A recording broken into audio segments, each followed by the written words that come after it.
നിങ്ങൾ വിചാരിക്കുന്നുണ്ടായിരിക്കും ഇതെന്നാ ഈ കാലിപ്പാത്രവും കാണിച്ച് ക്യാമറയും കൊണ്ട് ഇതിൻ്റെ അകത്ത് തലകുത്തി കിടക്കുന്നതെന്ന്.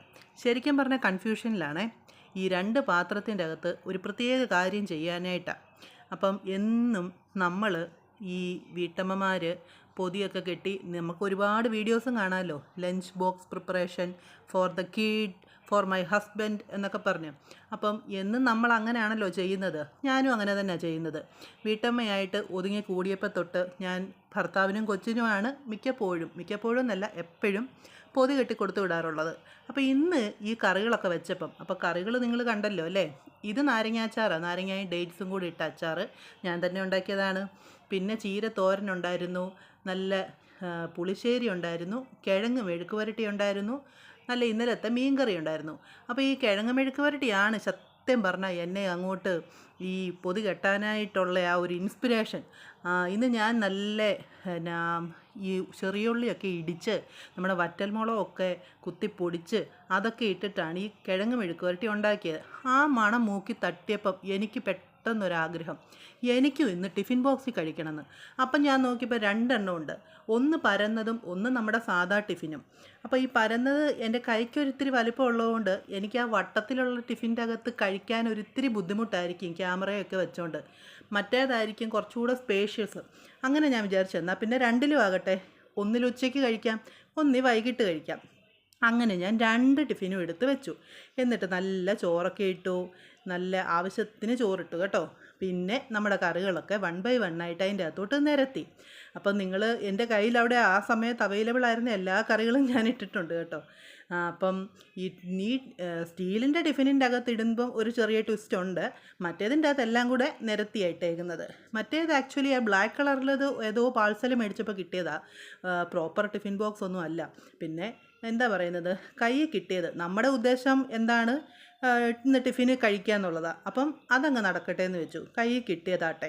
അങ്ങനെ ഞാൻ പുളിശ്ശേരിയും തോരനും മീനും അച്ചാറും മെഴുക്ക് പുരട്ടിയും ഒക്കെ ഞാൻ എൻ്റെ ടിഫിൻ ബോക്സിൻ്റെ അകത്ത് കുത്തി നിറച്ചു. അപ്പം നിങ്ങൾ വിചാരിക്കും മീനും അച്ചാറും ഒക്കെ കഴിക്കാമെന്ന്. എനിക്കറിയാം, വിരുദ്ധാഹാരമാണെന്നൊക്കെ എനിക്കറിയാം. പക്ഷേ ഇവിടെ നമ്മൾ മുൻതൂക്കം കൊടുക്കുന്നത് നമ്മുടെ ആഗ്രഹത്തിനാണ്.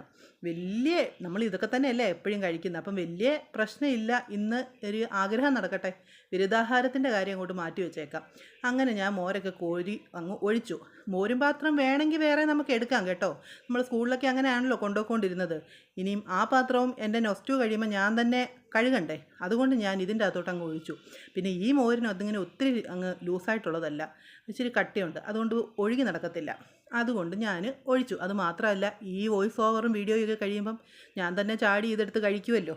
അപ്പം ഇതിന് പുളിശ്ശേരിക്ക് അധികം പ്രശ്നം ഉണ്ടാക്കാനുള്ള അവസരം ഞാൻ കൊടുക്കുന്നില്ല. എനിവേ, അപ്പം ഒരു 10ാം ക്ലാസ്സും +2 ഒക്കെ കഴിഞ്ഞതോടുകൂടി എൻ്റെ പൊതിച്ചോറിൻ്റെ എൻ്റെ ഈ ടിഫിൻ ബോക്സിനൊക്കെ വിരാമം വീണതാണ് കേട്ടോ. ഞാൻ പിന്നെ എന്താ പറയുന്നത്, പിന്നെ നേഴ്സിങ്ങിന് പോയപ്പം പൊതിയായിട്ടൊന്നും അല്ലല്ലോ, ഇങ്ങനെ ഒരു പൊതിയൊന്നും കൊണ്ടുവന്നാൽ നമുക്ക് ഏക്കത്തില്ല. അവിടെ നമുക്ക് റൂംമേറ്റ്സ് 3-4 പേരും കാണും. അപ്പോൾ ഇങ്ങനെ പൊതിയായിട്ടൊന്നുമല്ല, വലിയ കാസറോളിൻ്റെ അകത്തൊക്കെയാണ് നമുക്ക് ചോറൊക്കെ കൊണ്ടുവരുന്നത്. ചോറും ഒരുപാട് കറികളും അതൊക്കെ വലിയ കെട്ടുകളായിട്ടാണ് കൊണ്ടു തരുന്നത്. പിന്നെ അവലോസ് പൊടി, അങ്ങനത്തെ ഐറ്റംസൊക്കെയാണല്ലോ നമ്മൾ നേഴ്സിങ്ങിന് കൊണ്ടുപോകുന്നത്. അച്ചപ്പം, കുഴലപ്പം. ഞാനിപ്പോഴും ഓർക്കുന്നുണ്ട്, ഞാൻ ഫസ്റ്റ് ഇയർ നേഴ്സിംഗ് പഠിക്കാൻ പോയപ്പം പുസ്തകത്തെ കഴിഞ്ഞും കൂടുതൽ പലഹാരമായിരുന്നു. അപ്പോൾ ഞങ്ങൾക്ക് ഫസ്റ്റ് ഒരു റൂം ചെക്കിങ് ഉണ്ടായിരുന്നു. ഞങ്ങളുടെ ടീച്ചേഴ്സ് റൂം ചെക്ക് ചെയ്യാൻ വന്നപ്പം എൻ്റെ പലഹാരപ്പെട്ടിയൊക്കെ കണ്ടിട്ട് ടീച്ചർമാർ തന്നെ അത്ഭുതപ്പെട്ടു പോയി. അവർ വലിയ ഡപ്പകൾ എല്ലാത്തിലും നിറച്ച് അച്ചപ്പവും കുഴലപ്പവും ചുരുട്ടും പിന്നെ അവലോസ് പൊടിയും അവലോസ് ഉണ്ടയും ആകെപ്പാടെ പലഹാരം. എൻ്റെ കബോർഡിൽ പലഹാരം വെക്കാനേ ഇടയുള്ളായിരുന്നു. അച്ചാറും ചമ്മന്തിപ്പൊടിയും അങ്ങനെ കുറേ ഐറ്റംസ്. എനിവേ, ഇപ്പം നമുക്ക് പൊതി കെട്ടണമെങ്കിൽ നാട്ടിൽ ചെന്ന് നമ്മൾ നാട്ടിൽ ചെല്ലുമ്പോൾ നമ്മളങ്ങനെ നമ്മുടെ അമ്മമാരോടും ഒന്നും പറയത്തില്ല, നമ്മൾ ഒരു പൊതിയൊക്കെ കെട്ടി വെച്ചേക്കാവുന്നു. എന്തോ ആ സമയത്ത് അവിടെ ചെല്ലുന്ന ആ എക്സൈറ്റ്മെൻറ്റിൽ നമ്മളതൊക്കെ മറന്നു പോകും. അവിടെ ചെല്ലുമ്പോൾ എന്ത് കിട്ടിയാലും നമ്മൾ കഴിക്കും. പൊതി കെട്ടാനൊക്കെ പറഞ്ഞാൽ അവർ കെട്ടിവെക്കും. പക്ഷേ നമ്മൾ ആ ഒരു സന്തോഷമല്ലേ, നമ്മൾ അങ്ങോട്ട് പോകുമ്പോൾ അവിടെ ചെല്ലുമ്പം നമുക്ക് പൊതിക്കകത്തൊന്നും വേണമെന്നില്ല, എന്തെങ്കിലുമൊക്കെ കഴിച്ചാൽ മതി. നമുക്ക് ആ ഒരു സന്തോഷമാണ് അവിടെ ചെല്ലുന്നത്. അപ്പം ആ ഒരു അമ്മയോട് അങ്ങനെ പറയത്തൊന്നുമില്ല. ഇപ്പം ഞാൻ അതുകൊണ്ട് വിചാരിച്ചു ആരെയും ബുദ്ധിമുട്ടിക്കേണ്ട, നമുക്ക് വേണ്ട പൊതി നമുക്ക് തന്നെ കെട്ടിയേക്കാം. എന്നിട്ട് നമ്മൾ തന്നെയൊക്കെ കഴിക്കാം. അപ്പോൾ എന്താ, ഇതാണ് ഞാൻ പറഞ്ഞ ആ സ്റ്റീൽ പാത്രത്തിൻ്റെ ട്വിസ്റ്റ് കേട്ടോ. അതിന് മേളിൽ അങ്ങനെ ഒരു പാത്രമുണ്ട്, ഒരു അടപ്പ് കണക്ക്. ആ സാധനത്തിൻ്റെ അകത്ത് നമുക്കിതുപോലെ കറികളൊക്കെ സെപ്പറേറ്റ് ചെയ്ത് വെക്കാൻ പറ്റും. അപ്പം ഞാൻ ഈ ക്യാമറയുമായിട്ട് സർക്കസ് കളിച്ചുകൊണ്ടാണ് ചെയ്യുന്നത്, അതുകൊണ്ടാണ് ഇത്രയും ഷെയ്ക്കാകുന്നത് കേട്ടോ. നിങ്ങളുടെ കണ്ണിന് ബുദ്ധിമുട്ടുണ്ടാവുമെന്ന് എനിക്കറിയാം, പക്ഷേ രണ്ടും നടക്കണ്ടേ. എൻ്റെ ഇതില്ല, എനിക്ക് നിങ്ങളെ കാണിക്കുകയും വേണം, എന്നാൽ ഈ കറികളൊന്നും താഴെ പോകരുത്. കാരണം ഞാൻ ഇപ്പോൾ ആ സിങ്ങിൻ്റെ ഭാഗമൊക്കെ നല്ല വൃത്തിക്ക് എല്ലാം തുടച്ച് വൃത്തിയാക്കി ഇട്ടതേ ഉള്ളൂ. അവിടെ വീഴിക്കുകയും ചെയ്യരുത്. ഇതെല്ലാ ടാസ്കും നമുക്ക് ഒരുപോലെ നോക്കണം. ഇതാണ് ഞാൻ പറഞ്ഞ എൻ്റെ ഇൻസ്പിറേഷൻ, ഈ പൊട്ടറ്റോ മെഴുക്ക് പുരട്ടി. അപ്പം ഇവൻ ഒറ്റ ഒരുത്തൻ കാരണമാണ് ഇന്ന് ഞാൻ ഈ ചോറും പാത്രത്തിൽ കഴിക്കാനായിട്ടുള്ള എല്ലാ തീരുമാനങ്ങളും എടുത്തത്. അപ്പം കണ്ടോ, ഇതിൻ്റെ അകത്ത് ഇങ്ങനെ നിരത്തി കുത്തിയാണ് വെക്കുന്നത്, എന്നാലും കുഴപ്പമില്ല, ലാസ്റ്റ് ഇതെല്ലാം കൂടെ കൂട്ടി കുഴച്ച് കഴിക്കാനുള്ളതല്ലേ. അങ്ങനെ എനിക്ക് ആവശ്യം പോലെയുള്ളത് രണ്ടെണ്ണത്തിൻ്റെ അകത്താക്കി ഇങ്ങനെ നിറച്ച് വെക്കുക. സാമുവേൽ ഇടയ്ക്ക് വന്ന് നോക്കി, അമ്മ തന്നെ പ്ലേറ്റിൻ്റെ അകത്ത് വിളമ്പാതെ ഇങ്ങനെ പൊതിപ്പാത്രത്തിൽ വിളമ്പുന്നതെന്നൊക്കെ ഇടയ്ക്ക് വന്ന് നോക്കി. പിന്നെ പുള്ളി അവിടെ ടി വി ഓണാക്കി വെച്ചേക്കുന്നത് കൊണ്ടും പുള്ളിയുടെ ആ എപ്പിസോഡ്സ് ഒന്നും മിസ്സ് ചെയ്യാൻ താല്പര്യമില്ലാത്തത് കൊണ്ടും അധികം എക്സ്പ്ലനേഷനൊന്നും കേൾക്കാതെ പുള്ളി അങ്ങ് പോയി. അപ്പം ഇങ്ങനെയൊക്കെ കഴിച്ചു. അപ്പം എന്താ പറയുന്നത്, ഞങ്ങളുടെ അമ്മയ്ക്ക് ജോലി ഉണ്ടായിരുന്നതുകൊണ്ട് ഇങ്ങനെ അമ്മ പൊതി കെട്ടി തരുമ്പം ആ പൊതിക്കൊക്കെ എന്താ പറയുന്നത്, ശരിക്കും പറഞ്ഞാൽ എൻ്റെ പൊതിപ്പാത്രം ഒരു കുട്ടി പാത്രമായിരുന്നു. ഞാനൊരു വലിയ സൈസുള്ള ഒരു മനുഷ്യ സ്ത്രീയും, എൻ്റെ പൊതിപ്പാത്രമാണെങ്കിൽ എൻ്റെ കൈപ്പത്തിയുടെ അത്രയേ ഉള്ളൂ ഒരു കുഞ്ഞി പൊതിപ്പാത്രം.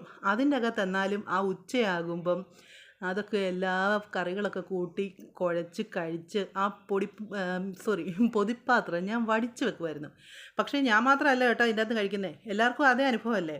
നമ്മുടെ ഫ്രണ്ട്സും ഒക്കെ അതിൻ്റെ അകത്ത് നിന്ന് വന്ന് കറി എടുക്കും, അവരുടെ കറികൾ നമുക്ക് തരും. മിക്കപ്പോഴും എൻ്റെ ഒരു ഫ്രണ്ട്, അവൾ ഈ ലൂബിക്ക ലോലോലിക്ക എന്നൊക്കെ പറയുന്ന സാധനം ഉണ്ടല്ലേ, ഈ ഉപ്പിലിട്ട സാധനം, അതുകൊണ്ട് തരുമായിരുന്നു. അപ്പം അത് ഇങ്ങനെ എടുത്തിട്ട് അതിങ്ങനെ അലുത്തലുത്തിരിക്കും. അതൊക്കെ എടുത്ത് ഇങ്ങനെ കഴിക്കാനായിട്ട് നല്ല രസമാണ്. അപ്പം നമ്മുടെ കയ്യിലുള്ള എന്താ പറയുന്നത്, അവർക്ക് താല്പര്യമുള്ള എന്തെങ്കിലും ഐറ്റംസൊക്കെ നമ്മളും അങ്ങോട്ട് കൊടുക്കണം. ഇതെല്ലാം എന്താ പറയുന്നത്, ഒരു ബാർട്ടർ സിസ്റ്റമാണ് അവിടെ നടക്കുന്നത്. ഇതിൽ കൂടിയൊക്കെയാണ് നമ്മൾ ഈ ഷെയറിങ്ങും കെയറിങ്ങും ഒക്കെ പഠിക്കുന്നത്. ഇതൊക്കെയാണ് നമ്മുടെ പ്രാഥമിക പാഠങ്ങൾ. അങ്ങനെ എന്തൊക്കെയോ പറഞ്ഞല്ലേ, എന്തെങ്കിലുമൊക്കെ പറയണ്ടേ. അങ്ങനെ പൊതിപ്പാത്രം അടച്ച് ഞാൻ 2 തട്ടൊക്കെ തട്ടി സെറ്റാക്കി. തട്ടൊക്കെ കണ്ടാൽ തോന്നും ഇതെല്ലാം അടച്ച് താഴെ പോകാതെ സൂക്ഷിച്ച് വെച്ചിട്ട് എനിക്കെന്തോ ബാഗിലൊക്കെ വെച്ചിട്ട് എങ്ങാണ്ട് പോകണമെന്ന്. എന്നാലെന്താ, അങ്ങനെയൊക്കെ അല്ല കേട്ടോ. എന്നാലും നമ്മളെന്തായാലും ചിത്രമൊക്കെ ചെയ്തില്ലേ. അങ്ങനെ ഞാൻ തട്ടിക്കൊട്ടി എല്ലാം അടച്ച് അതെടുത്ത് ഒരു ഓരത്തോട്ട് വെക്കുക. ടിഫിൻ ബാഗിൻ്റെ അകത്തൊന്നും അല്ല, ഞാൻ അടുക്കളയുടെ ഒരു മൂലയിലോട്ടങ്ങ് മാറ്റി വെച്ചു. ഇനി ഇവനെ അവിടെ ഒരു 5 മിനിറ്റ് ഇരുന്ന് ഇവൻ്റെ ആ ഒരു സ്വാദ്, എല്ലാ കറികളുടെയും കൂടി ആ സ്വാദൊക്കെ ഇറങ്ങി കഴിഞ്ഞിട്ട് വേണം അവനെ അകത്താക്കാനായിട്ട്. അങ്ങനെ എൻ്റെ നെക്സ്റ്റ് ഐറ്റം ഇന്ന് റെഡിയായി.